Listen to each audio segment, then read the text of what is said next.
member wa parliament mu Uganda abantu b'Ekabalole district bamulonda agende mu parliament abateeseze ono atula mu parliament ya Uganda n'atulambikira amateeka agalina okufuga oba bannayuganda kwe tulina okutambulira. Omukyalo ono Honorable Sylvia Lwabwogo naye abalibwa nga VIP mu Uganda. Omukyalo ono naye muzadde alina abaana. Omukyalo ono naye yazaalibwa alina maama alina taata. Omukyalo ono era nga yakiikirira district y'Ekabalole mu parliament yasibisa omuvubuka gwe bayita Brian Isiko, omuvubuka w'emyaka 25 ng'asomera ku ssomero lya YMCA, omusango gwamuvunaana kumukwana. Omuvubuka ono yakwana Honorable Sylvia Lwabwogo ng'ayita ku internet.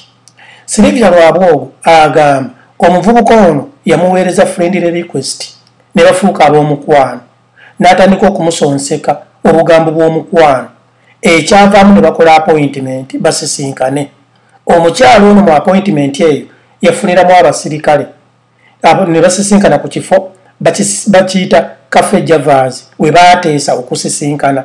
Omuvubuka okujja mu kifo ng'alowooza azze okusisinkana embooko ya Sylvia Lwabwogo, omuwala kaalaala nalulungi w'ensi atakwanibwa. Era omukyalo ono bwe yalaba omuvubuka oli omusirikale abasirikale ne bakwata omuvubuka oyo Brian Isiko ow'emyaka 25 yuga ng'ali mu kkomera. Bamusimbye mu maaso g'omulamuzi ku Buganda Road. Omulamuzi n'atafunamu mutima gwa kizadde. Omulamuzi n'atasooka kwebuuza kituufu guno musango n'asindika omuvubuka Isiko Brian ow'emyaka 25 student ku YMCA amaleyo emyaka mu kkomera 2 ng'omusango ogumuvunaana kukwana memba wa parliament ya Uganda Sylvia Lwabwogo akiikirira district y'Ekabalole. Naye tegubangako musango omuntu okwegwanyiza ekirungi, tegubangako musango omwavu okwagala naye ave mu bwavu akwane omuwala omulungi oba yeegwanyize ekintu ekirungi kasitaabanga agenda kuyita mu mitendera okukituukako. Lwabwogo yakola nsobi okukwata omuvubuka n'omuteeka mu kkomera kuba muvubuka teyamudisrespectinga, yamukwana nga omukazi omulala yenna bwakwanibwa. Ate ekyokubeera MP ekyo kitiibwa bambala kyambale kya myaka egi 5 ekitegeeza nti member wa parliament naye abeera muntu abeera n'omusaayi mumyufu nga Brian Isiko omukyalo ono gwe yasiba gwalina, era naye alina okwagala member wa parliament ng'abantu abalala bonna, kubanga member wa parliament tazaalibwa mu nzaalibwa ya njawulo nti oba yaayita mu kamwa. Nedda, process EDDY gyempitamu ng'okunzaala ne member wa parliament gyayitamu okumuzaala. Ate member wa parliament naye muntu bamukwana. Kambabuulire, teriyo tteeka ligaana mwavu kukwana mugagga, teriyo tteeka ligaana muntu mubi kukwana mukazi mulungi. Buli muntu alina desires, kiva eri gwe bakwanye okukkiriza oba okugaana. Kyensuubira nti nno Madamu Honorable Sylvia Lwabwogo wandigaanye omusajja ono singa yakukwana naye tewandimusibye. Nze nkusaba ofune omutima ogw'ekizadde naawe omanye abaana b'ozadde bajja kukwana era bajja kukwanibwa. Nsaba okimanyi, tojja kusanyuka nga abaana b'ozaala basibiddwa olw'okuba bafunye abawala be bakwana, kubanga naawe kennyini Madamu Lwabwogo Sylvia Honorable okuva Ekabalole naawe baakukwana n'olyoka ozaala abaana b'olina bw'obeera nga obalina.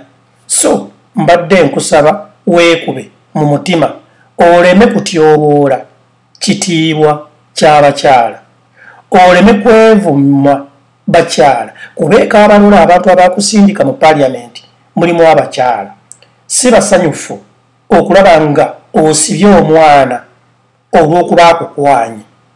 Waliwo emisango omuntu gw'ayinza okuloopera omuntu abantu bonna ne bagamba nti mu butuufu yasaanye naye okukwana teeka ki muba musibidde. Era nze nsaba omulamuzi eyasindika Isiko Brian Mukomera amalayo emyaka 2 yamenya tteeka ki era kawaayiro kimwayimirira okumuvunaana. Waliyo etteeka erigaana omuntu okukwana omukozi yenna omuntu yenna ku grade yonna nti taliiyo. Eddi Mizaya nze mmanyi omuntu omu mu Uganda gwe batakwana ali omu ye wa poliisi oba ye musirikale nga ayambadde ebyambalo oba nga ali ku duty.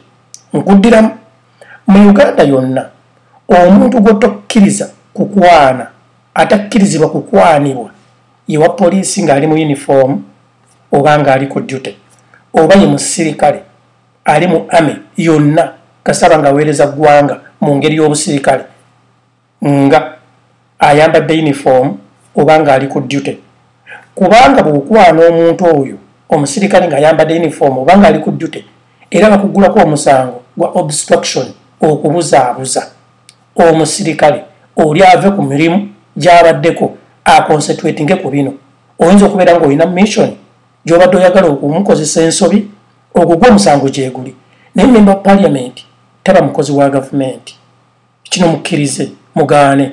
Member of parliament abeera mukozi waffe bannansi abali wansi oba abawansi abantu ababulijjo abaliroko abamwesiga atutwalira ebiteeso atuteeseze. Kubanga Uganda yonna yali tesobola kutuula mu parliament nti buli muntu yetuusizeeyo kiki kyalowooza oba eggwanga bwalowooza berina okutambula kwe kufuna omusigire.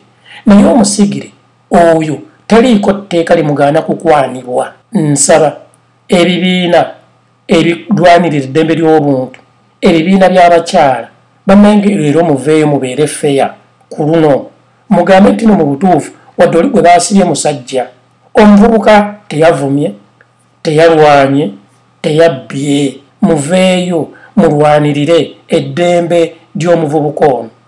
Kino kiraga nti abantu bangi bajja kubasiba olw'okukwana mu butuufu ogwo si musango. Mpozi Honorable Lwabwogo Silivia okuva e Kabalole atugambe nti ye mu kalica y'ewaabwe gy'avaamu tebakwana nti baleepinga buleepinzi bakwata ku mpaka nti ono omuvubuka Brian Isiko ow'emyaka 25 yakola ensobi okukwana naye bw'abeera nga buli kimu kiyitibwa mu kukkiriziganya mu kukwanibwa.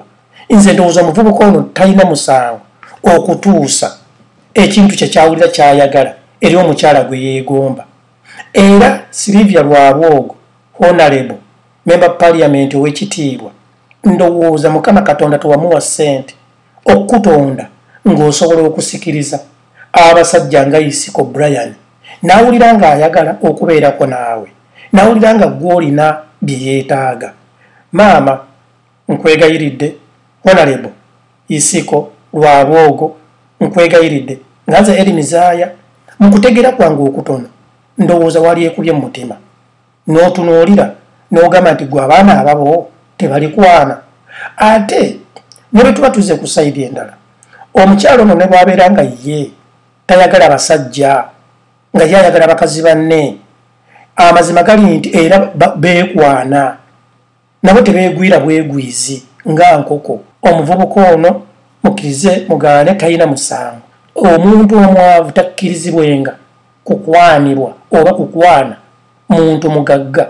Era mwagala okuŋŋamba nti bo bammemba ba parliament abasajja bo bwe bakwana abakyala abatali bammemba ba parliament nagwo gubeere musango.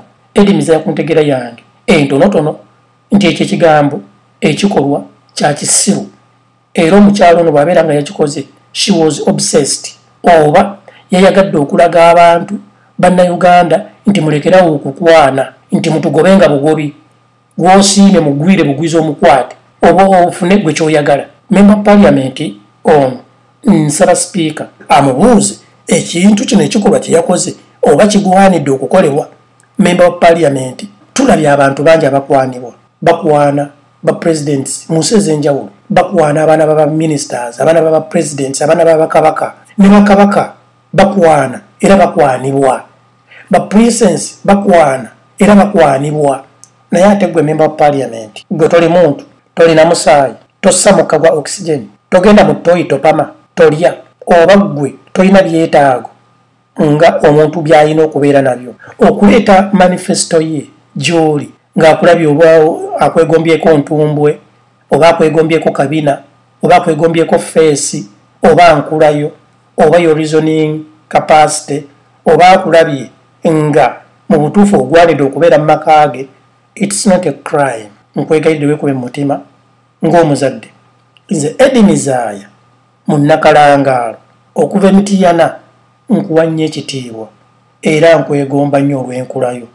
Kaakati nange bwe najja nti nkukuwaana maama era nga nange banteekako mpingu owange kateekeko kakokola tondeka nnyuma. Abaana bo tobakuba bisiraani, tokuba baana bo bisiraani. Eddie MEZAYA nze ndi w'e Kalangaalo.